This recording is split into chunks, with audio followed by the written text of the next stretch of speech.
साहब ने अपनी बातें बताई हैं। ओंकार सिंह जी से पूछेंगे जरा उन तक आवाज पहुंच पाए तो, लेकिन उससे पहले आपसे जानना चाहता हूं, कई ऐसे मसले हैं जिनको लेकर सरकार का मानना है कि हम तमाम चीजों को लेकर बेहतरी से काम कर रहे हैं, जहां जहां पर भी लगेगा कि यहाँ और बेहतर किया जा सकता है वो हम करेंगे। लेकिन सत्र बहुत अहम है, 3 दिन का होगा, 4 दिन का होगा, ये कल साफ होगा पूरे तरीके से, लेकिन आपको क्या लगता है? ऐसा शमशेर जी, ये अगर इस सत्र को कांग्रेस पार्टी ढंग से ले और मुद्दे उठाए तो इस समय राज्य में बहुत बड़े मुद्दे हैं। इस समय जैसे कि डॉक्टरों के आयुष्मान कार्ड का मुद्दा है, मनीषा हत्याकांड का मुद्दा है। उसके अतिरिक्त सिरसा में पिछले लगभग 15 दिनों से जो एडवोकेट्स हैं वो हड़ताल पर हैं। और कल उन्होंने 22 तारीख को पूरे प्रदेश में एडवोकेट्स ने हड़ताल की कॉल की है। कल देखेंगे कितनी जगह पे वो हड़ताल रहती है। इसके अतिरिक्त जो कौशल विकास निगम के कर्मचारी हैं, अनेक स्थानों पर उनको वेतन नहीं मिला है। और हमारे यहाँ पे एक नए प्रकार का मुद्दा हमारे विधायक का कई अधिकारियों के साथ मुद्दा चल रहा है। कल भी वो जिला परिषद के सीईओ का उन्होंने पीछा किया, क्योंकि वो उनके बुलाने पे, उनके कहने पे उनको ऑफिस में बुला लिया, वो ऑफिस से चले गए। तो ये जो अधिकारियों का जो मुद्दा है, और इसके अतिरिक्त यहाँ अनेक स्थानों पर धरने पे हैं कर्मचारी। कहीं पे स्वास्थ्य विभाग के कर्मचारी धरने पे हैं, कहीं टीचर्स धरने पे हैं, कहीं कंप्यूटर ऑपरेटर धरने पे हैं।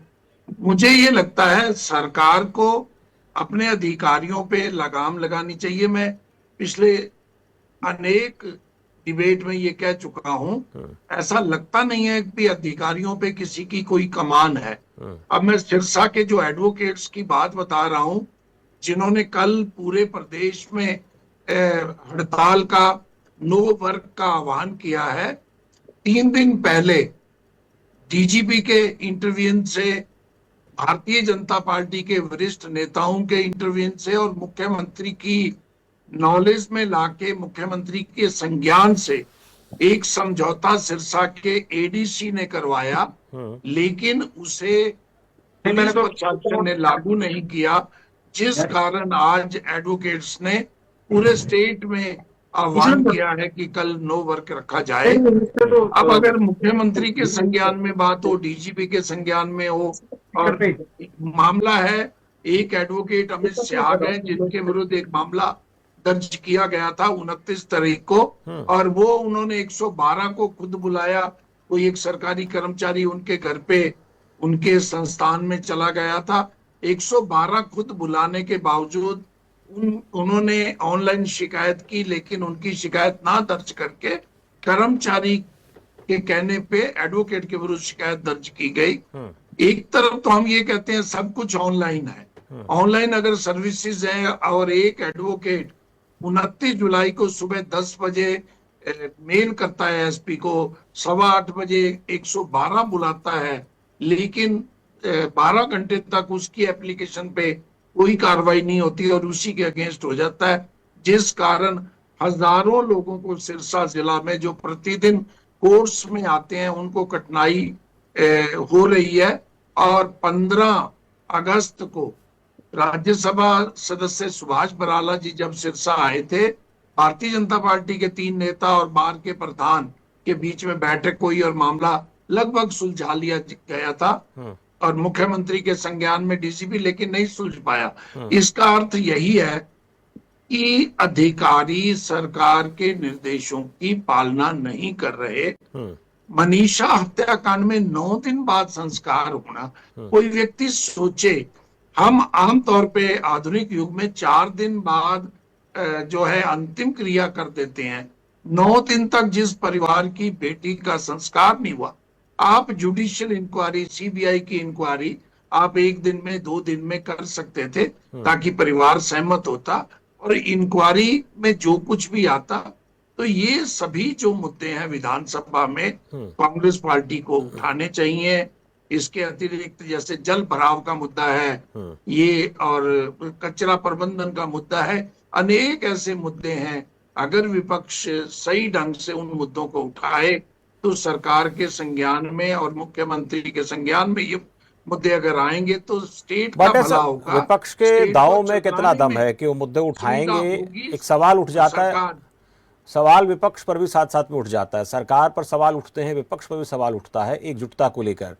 अब इस पूरे मामले में हम देखें तो हालांकि हम कहते हैं कांग्रेस पार्टी सवाल पूछते हैं तो वो बीजेपी को ले जाती है घेरे में कि देखिए वहाँ उस स्टेट में उनका नेता प्रतिपक्ष 1 साल तक नहीं चुना गया, सवाल बढ़ा। लेकिन अपने गिरबान में भी विपक्ष को झांक कर देखना चाहिए, क्योंकि विपक्ष में सबसे बड़ी ताकत इस वक्त कांग्रेस पार्टी ही है। लेकिन वहाँ अगर नेता प्रतिपक्ष नहीं होगा तो उसमें भी सवाल उठेगा कि विपक्ष का काम जनता के मुद्दों को उठाना है, अगर वो इसी में उलझे रहेंगे तो फिर अहम मुद्दों पर कहाँ बात होगी।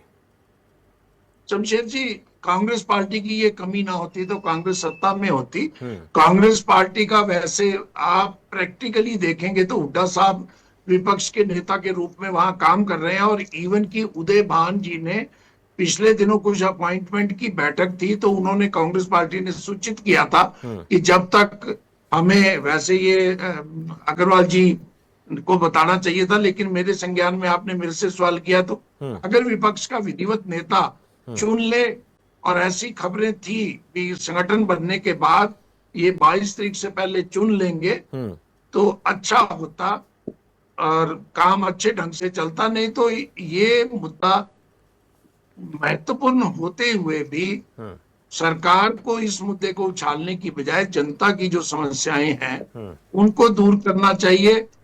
जो व्यवस्थाएं खराब हो रही हैं, सड़कों की व्यवस्था 15 जून तक कहा था सभी खड्डे भर लिए जाएंगे, नहीं काम हुआ।